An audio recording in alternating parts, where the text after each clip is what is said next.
रोजाना की बातों में ब्रेन वॉशिंग शब्द का इस्तेमाल करते हैं। ये ब्रेन वॉशिंग क्या है, इसी की चर्चा आज हम करेंगे। नमस्कार मित्रों। ब्रेन वॉशिंग का मुख्य साधन भावना है। भावना मस्तिष्क की धुलाई करने का बहुत बड़ा साधन है। एक ही बात को बार बार दोहराते जाएं, उसकी पुनरावृत्ति करते जाएं और ऐसा करते करते एक क्षण ऐसा आता है कि पुराने विचार छूट जाते हैं और नए विचार चित्त से जम जाते हैं, मन में बैठ जाता है। जब तक हमारी यह धारणा जमी हुई है कि सुख दुख देने वाला तीसरा व्यक्ति है, तब तक आदमी का रूपांतरण नहीं होता है।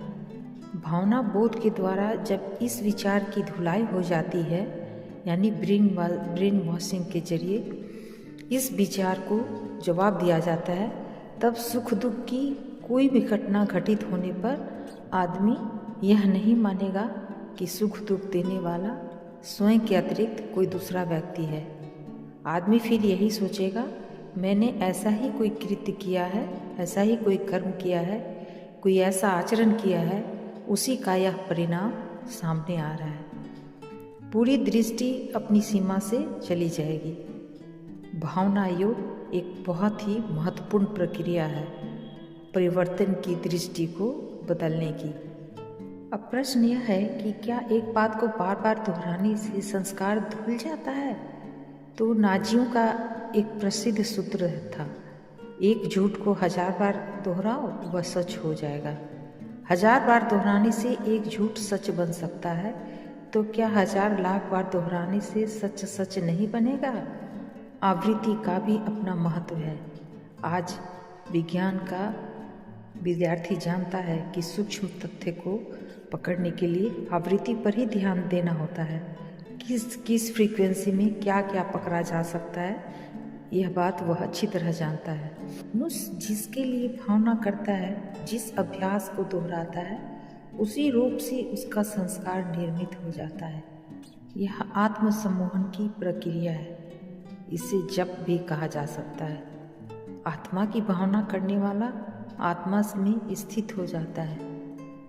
कोई व्यक्ति किसी भी कुशल कर्म से अपने को भावित करता है, उसकी भावना उसे लक्ष्य की ओर ले जाती है। साधना काल में ध्यान के समय बाद स्वाध्याय और स्वाध्याय के बाद फिर ध्यान करना चाहिए। प्रत्येक कोशिका में ज्ञान केंद्र है, प्रत्येक कोशिका में प्रकाश केंद्र है। बिजली का कारखाना है, हर कोशिका का अपना एक कारखाना है। विद्युत का, शक्ति का। वे कोशिकाएं अपने ढंग से काम करती हैं। उनको बदलना है, उनको नया जन्म देना है, उनको नया रास्ता देना है, तो आपको अपनी भावना को उन तक पहुंचाना होगा। जब तक हमारी भावना उन तक नहीं पहुंचती, तब तक हम नहीं बदल सकते।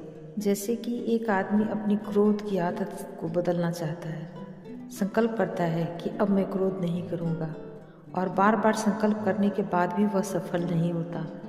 हर बार संकल्प करता है और वो गुस्सा उसको वैसे ही आता है। इससे तो ऐसा लगता है कि वह प्रयोग सार्थक नहीं है, यह उपाय कारगर नहीं है। बदलना चाहता हूँ फिर भी नहीं बदलता हूँ। कितने ही लोग बुरे काम करते हैं और पछताते हैं, फिर सोचते हैं फिर ऐसा नहीं करूँगा, पर ठीक समय आता है, काम हो जाता है, गुस्सा भी आता है, वासना भी सताती है, वृत्तियाँ भी सताती है, सब अपने समय पर सताने लगते हैं। शराबी शराब को छोड़ने के लिए संकल्प करता है, तंबाकू का व्यसनी तंबाकू को छोड़ने का संकल्प करता है, सोचता है सेवन नहीं करूँगा, पर समय आता है तो भीतर में ऐसी प्रबल मांग जगती है कि उसका संकल्प धड़ा का धड़ा रह जाता है, संकल्प भंग हो जाता है। ऐसा क्यों होता है? इसलिए होता है कि हम अपने संकल्प को वहाँ तक पहुँचा नहीं पाते। बाहर में देखते हैं, हम बहुत अभ्यासी हैं बाहरी बात में, बाहर को देखते हैं और सारी कल्पना बाहर ही करते हैं। परिवर्तन की प्रक्रिया का दूसरा सूत्र है भावना का प्रयोग, संकल्प शक्ति का प्रयोग, अप्रभावित रहने का प्रयोग। यह संतुलन का प्रयोग होता है तो जीवन में समता घटित होती है और आदमी 100 कदम आगे बढ़ जाता है। साधक ध्यान के पूर्व और ध्यान के बाद भावनाओं के अभ्यास का सतत स्मरण करता रहे। उनसे एक शक्ति मिलती है। धीरे धीरे मन तदनुरूप परिणत होता है।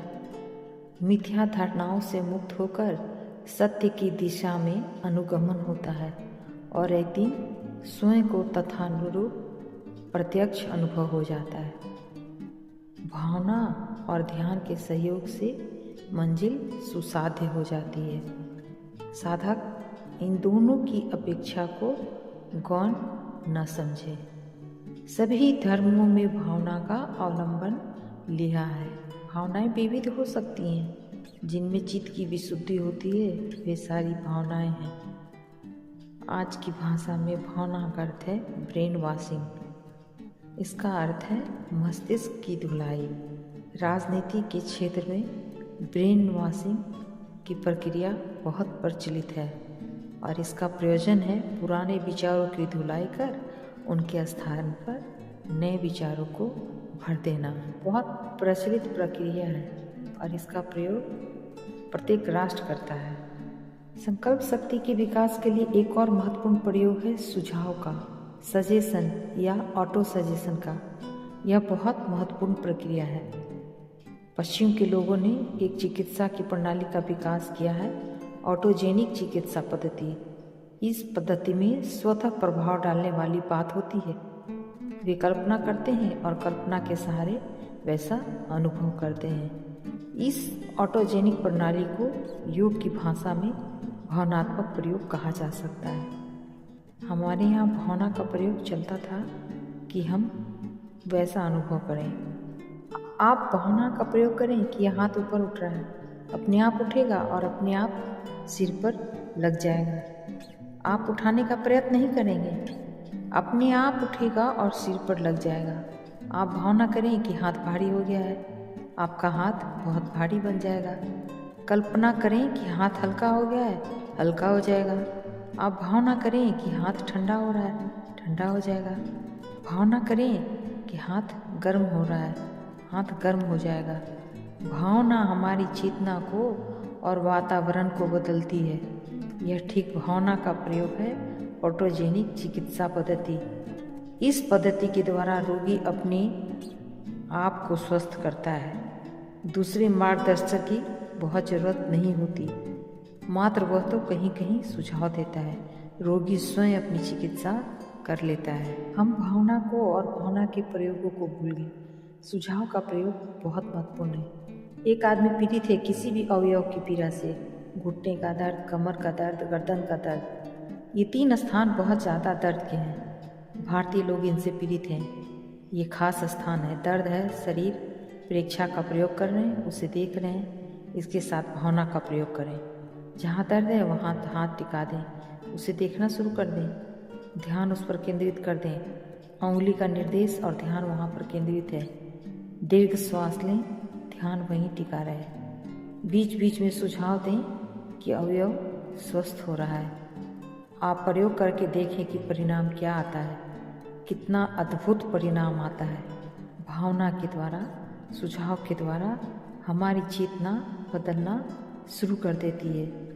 चेतना में परिवर्तन होना शुरू हो जाता है।